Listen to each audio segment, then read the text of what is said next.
The wind came crawling down from the ridge at sundown, carrying sand, chill, and the kind of silence that made a man think too much. Out on the fading trail, just a mile north of the little town of Willowbend, a lone rider paused his horse at the crest of a hill. His name was Caleb Warren, a rancher by birth, a quiet man by choice, and someone who'd lost just enough in life to stop believing in second chances.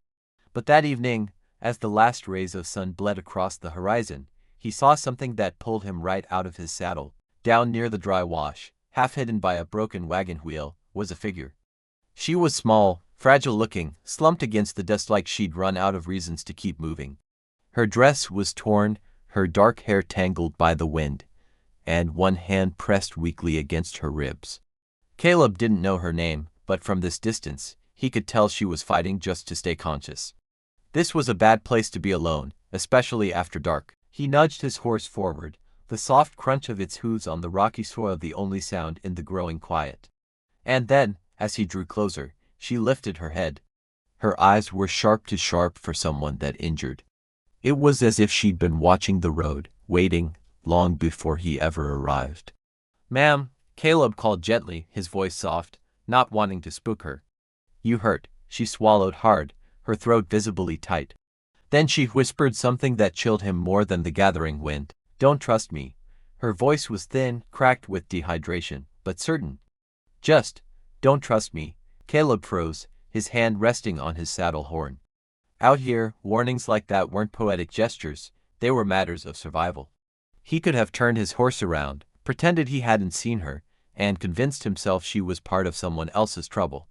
But something about her, the genuine fear in her voice, the utter exhaustion etched on her face, made him step off his horse anyway. "My name's Caleb Warren," he said softly, holding his hands open, palms empty, to show he meant no harm. "And you're safe. I ain't here to hurt you." Her eyes flicked to his, and for a moment, they were full of guilt and something that looked almost like sorrow. "You don't understand," she whispered, her gaze darting back toward the empty trail behind her. "I'm not safe for anyone." And with those words, her strength gave out. She collapsed forward, a heap of torn fabric and quiet desperation. Caleb lunged, catching her just before she hit the hard ground. She was lighter than he expected, far too light, as if she hadn't had a proper meal in days. He carefully lifted her across his saddle, turned his horse south, and headed toward Willowbend as the sky bruised into a deep, dark purple. Every so often, as they rode, she'd whisper something under her breath. A name he didn't recognize, a place he'd never heard of, a warning he couldn't make sense of. His horse moved at a steady, reliable pace between the skeletal mesquite bushes as night finally folded over the desert. By the time he reached the edge of town, lanterns were flickering to life along Main Street. Soft light glowed through the windows of the saloon, the sheriff's office, and, most importantly, Ruth Marlowe's small clinic. Ruth was a widow with a backbone made of steel, a kind heart hidden under a gruff exterior, and a tendency to lecture Caleb like he was still a 12-year-old boy who detracked mud on her floor. She opened the door the second she heard him shouting her name from the street. "What in God's creation, Caleb, bring her in!" she snapped, her practical nature taking over immediately. He carried the woman inside and gently laid her on the cot in the corner. Ruth's hands moved fast, fetching a water bowl, a clean cloth, her fingers probing gently at the ugly bruises forming around the woman's ribs. "This woman's been through hell," Ruth muttered, her brow furrowed with concern. She glanced up at Caleb. "Who is she?" Caleb shook his head. "Don't know. Found her near Hollow Ridge. There was a wagon there, wrecked." Ruth paused her work. "Wrecked how?" "Couldn't tell in the dark," he admitted. He hesitated for a moment, then added, "But she warned me. Told me not to trust her." Ruth looked up sharply, her eyes locking with his. "And you still brought her here?" Caleb gave a small, weary shrug. "Couldn't just leave her out there to die, Ruth." Ruth let out a long breath, a sound that was half annoyed, half impressed. "Caleb Warren," she said, shaking her head. "One of these days your heart's gonna get you shot." He didn't answer. He just stood at the door, staring at the mysterious woman lying on the cot, her breathing shallow but finally steady. Something about her didn't sit right. Her clothes, though torn and dirty, were made of expensive fabric. Her hands were calloused, like she'd known hard work, yet she carried herself with an air of someone who hadn't always lived rough. And then he saw it, the faint, ugly bruise on her neck, almost hidden by her hair. It was shaped like a rope had been yanked hard, as if someone had tried to drag her somewhere she didn't want to go. Hours passed, the sounds of Willow Bend quieted down to nothing. Ruth eventually pushed a coarse wool blanket at Caleb and pointed a firm finger at a wooden chair. "You're staying," she said, her tone leaving no room for argument. "In case she wakes up and has something to say." Caleb didn't argue. He just settled into the chair, lowered the brim of his hat, and crossed his boots. The slow, rhythmic creak of the old wooden floor was the only sound in the dimly lit clinic. It was around midnight when she stirred. Her eyes opened slowly, blinking against the lantern light, and locked onto Caleb as if she'd been expecting him to be right there. "You should have left me there," she whispered, her voice still rough.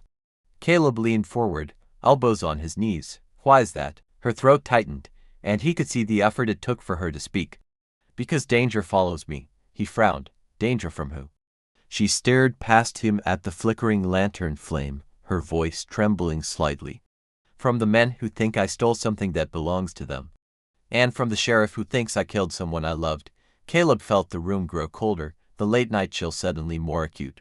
"What's your name?" he asked softly, trying to keep his voice even. She hesitated, her eyes darting around the room, as if the truth itself was a dangerous thing to let loose.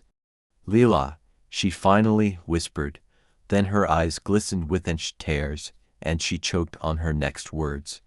"And they're coming for me, Caleb. They'll come for anyone who helps me." Caleb's jaw tightened. He'd seen fear before, but this was different.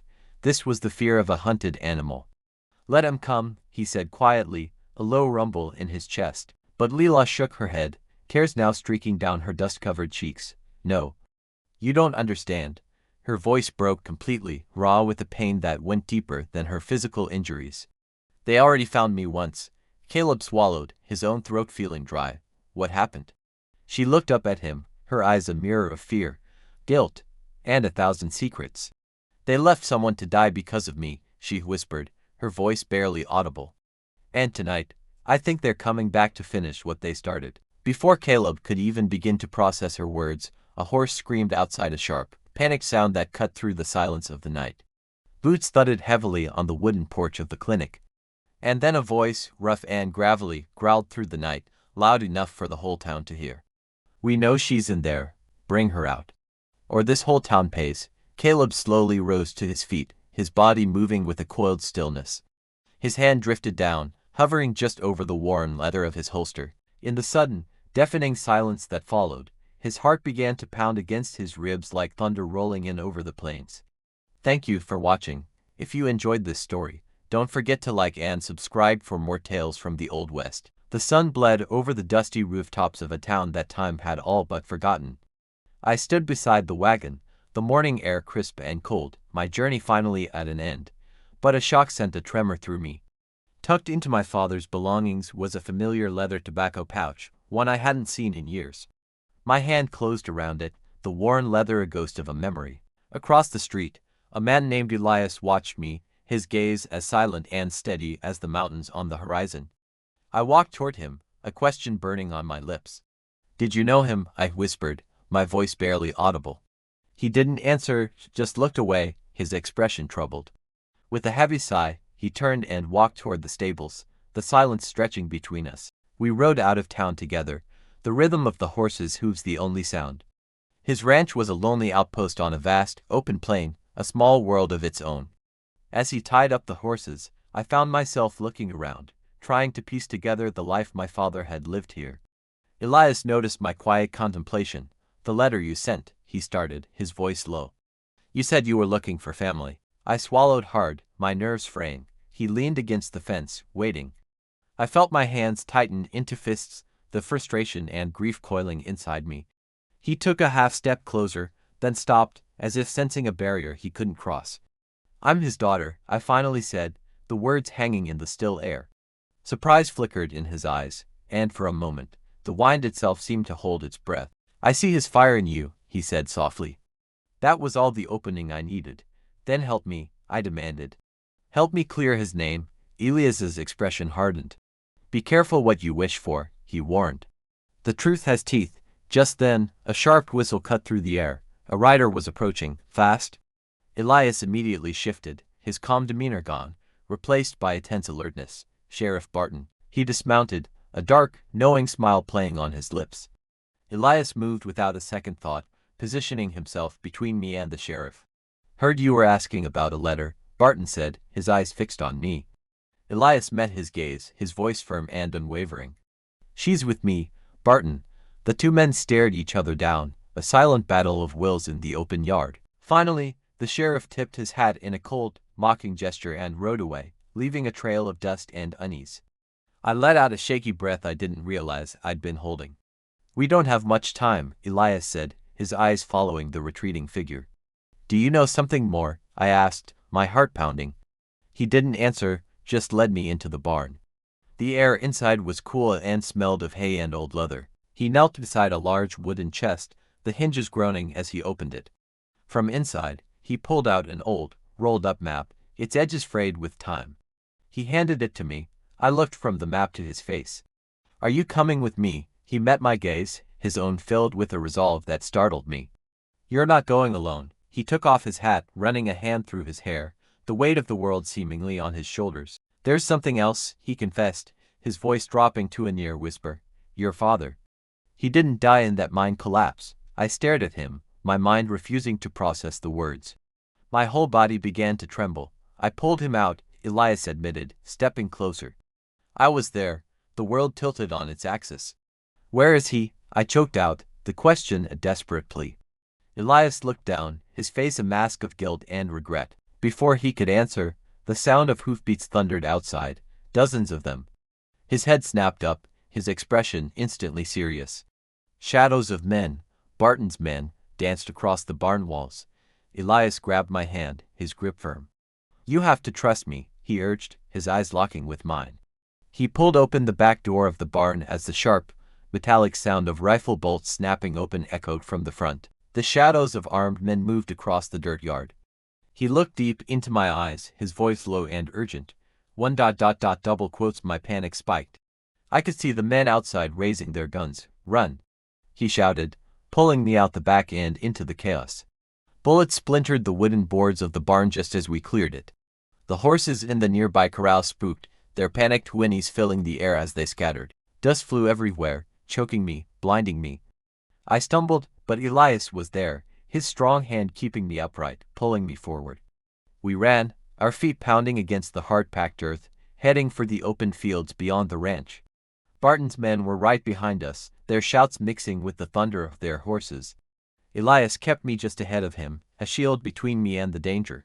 I glanced back, my heart seething in terror at the sight of the gunmen closing in. We were just two figures running across an endless field, a desperate, impossible race. Elias suddenly veered, pulling me down behind a tall stack of hay. We collapsed onto the ground, gasping for breath, our lungs burning. The shadows of the riders passed just feet from where we hid, their horses' hooves shaking the very ground beneath us. Elias cautiously peeked around the edge. "Stay low," he whispered, his breath hot against my ear. I clutched the map to my chest, its secrets feeling heavier than ever.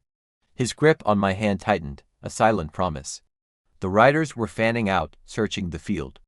Elias's eyes scanned the landscape, and I saw a flicker of hope in them as he spotted a potential escape. "Follow me," he whispered, and we were running again. We sprinted toward a distant canyon, our only hope of escape. "They see us," I heard a shout from behind. The gunmen wheeled their horses, turning to give chase. Elias pushed me forward, urging me to run faster. The edge of the canyon loomed closer, a jagged scar in the earth. He didn't hesitate, helping me scramble down the treacherous rock face. We had just reached a small ledge when the riders thundered to a halt on the cliff top directly above us, a cloud of dust billowing around them. I pressed myself against the cold rock wall as Elias shielded me with his own body. We could hear them searching from above, their voices echoing in the canyon. Elias leaned in close, his whisper a stark reminder of our reality. We're not safe yet. Thanks for watching, and be sure to subscribe for the next chapter of this story. The clinic's lantern flickered as the voice outside echoed through the stillness. Caleb felt his jaw tighten, his instincts sharpening like a blade drawn slow from its sheath. He moved toward the window, lifting the corner of the curtain just enough to see the shapes moving in the moonlight. 3 men, hard-eyed, armed. Their horses pawed the dusty street, restless, as if they could sense the violence coiled in the night air. The leader, tall and broad-shouldered, wearing a black duster, sat straight in his saddle, a rifle across his lap. Moonlight glinted off the metal, cold and deliberate. "Caleb," Leela whispered behind him, her voice shaking. "You don't know what they're capable of." He didn't answer at first. His eyes stayed fixed on the men outside, studying their posture, their intent. These weren't drunk ranch hands or desperate thieves. These were hunters' men who had tracked someone across miles of unforgiving ground and would burn down a town to finish their job. Finally, he said quietly, "Ruth, stay low. Keep the lights dim." Ruth Marlowe, never known to fear much, swallowed hard and nodded. "Caleb, don't be stupid." He gave her a tight, reassuring look. "I'll try." Outside, the leader raised his voice again, slow and venomous. "We ain't a skin twice. Bring out the woman, or we start talking pieces of this place apart." Caleb pushed open the clinic door and stepped onto the wooden porch, the night air cold against his face. The boards creaked under his boots as he stopped at the top step. "You boys sure got a loud way of asking for directions," he called out. The leader tilted his head, his eyes narrowing. "I ain't here to joke with you, rancher." Caleb shrugged lightly. "Good. I ain't much of a comedian." A tense silence followed, broken only by the creaking sign of the undertaker's shop across the street. Finally the leader asked, "Is she inside?" Caleb didn't flinch. "Who's the skin?" The man gave a slow smile that never reached his eyes. "The ones she stole from." Caleb's expression barely shifted, but the leader caught it. "Ah," he said softly. "So she told you a piece of it." Caleb's hand hovered near his holster, not touching the gun, but close enough to whisper the threat. "All I know is she's hurt, and nobody 'as talkin' her anywhere till she 'as well enough to speak for herself." One of the men spat into the dirt. "We ain't needing her to speak." "Then you sure as hell ain't talking her," Caleb snapped. The leader chuckled. "You're a brave man, Caleb Warren. Too brave for someone who don't know the truth." Caleb stiffened. "Then tell it." But the leader's eyes darkened. "No, you'll hear it from her. Right before we end both of you." He flicked two fingers into the air, a signal. His men shifted in their saddles. "And then, sheriff's comin'," a voice yelled from down the road. The three outlaws jerked around just as Sheriff Halden's lantern appeared at the corner, swinging with his hurried steps. The leader clicked his tongue. "We'll finish this soon." Then, with a sharp tug on the reins, he turned his horse and rode off into the shadows, his men following like wolves melting into the brush. Caleb didn't relax until their hoofbeats faded into the emptiness of the open plains. Sheriff Halden, breathing hard, jogged up the porch. "What in God's name was that about?" Caleb exhaled slowly. "Trouble following someone who doesn't deserve it." Halden stepped inside with Caleb and Ruth. Leela sat upright now, trembling but awake, her eyes darting from Caleb to the sheriff. "Ma'am," Halden said gently, "I need to know who those men are and what they want with you." Her silence stretched, heavy and painful. Finally, tears welled in her eyes. "I didn't steal from them," she whispered. "I stole from the man they work for." Ruth crossed her arms. "And who's that?" Leela swallowed. "Jonas Pike." The room went dead still. Sheriff Halden sat back on his heels. "Lord help us." Caleb frowned. "You know him?" Halden nodded grimly. "Pike runs half the outlaw lines from here to Nevada. Men vanish under his command. He's ruthless, smart, never sends his boys unless he wants something bad." Caleb's gaze softened as he looked at Leela. "What did you take from him?" Her answer came slow, broken, like each word cut her throat to speak. "My sister," she whispered. Ruth blinked. "Your sister?" Leela nodded. "Pike had her, working for him, doing things she didn't want. Things no one should ever have to do." Her voice trembled harder with every syllable. "She tried to escape. They caught her, beat her." Leela's hand curled into a fist. "I couldn't save her in time. So I ran with the only thing she managed to grab: evidence, letters, names, things that could put Jonas Pike in the ground." Caleb felt something sharp move through his chest. "So they think you killed someone." Leela closed her eyes. "I didn't kill him, but I was there when he died. And Jonas Pike made sure the world blamed me." She wiped her cheek roughly. "And I've been running ever since." Silence settled like dust after a stampede. Finally Caleb said, "You're not running alone anymore." Leela looked up sharply. "You can't protect me, Caleb. Pike's men won't stop. They'll burn this whole town just to drag me back." He shook his head. "Not while I'm breathin'." Sheriff Halden cleared his throat. "Caleb, You know what stand-in with her means. Caleb nodded. Yeah, means trouble, big trouble. The sheriff sighed. Then you better hear the rest. Leela's fingers tightened around the blanket. The rest, Caleb murmured. Leela nodded slowly. Her voice was barely a breath. There's something else Pike wants. She paused. Something like shame flickered in her eyes. And it's not the letters. Caleb stared at her. Then what is it? She hesitated, trembling. My sister wasn't the only one he claimed, she whispered. He wants me, because I'm the only one left who knows where she hid the proof. Caleb's heart kicked like a startled horse. And if he finds it, Leela murmured, he'll kill anyone standing between him and the truth. A gust of cold wind rattled the windows. Ruth stepped back. Sheriff Halden went pale. And Caleb slowly realized something else, something that made the hairs on his neck rise. Leela wasn't just running from Jonas Pike. She was running towards something. Something she hadn't revealed, something dangerous. And then before he could ask, a rock shattered the clinic window. A burning bottle rolled across the floor. Molotov fire exploded into bright orange flame. Caleb instinctively shielded Leela as Ruth screamed for water. Sheriff Halden cursed and reached for the bucket. Outside, men shouted. More bottles crashed. Jonas Pike's message was clear. They weren't waiting anymore. They were here to burn the whole town to ash if it meant getting Leela back.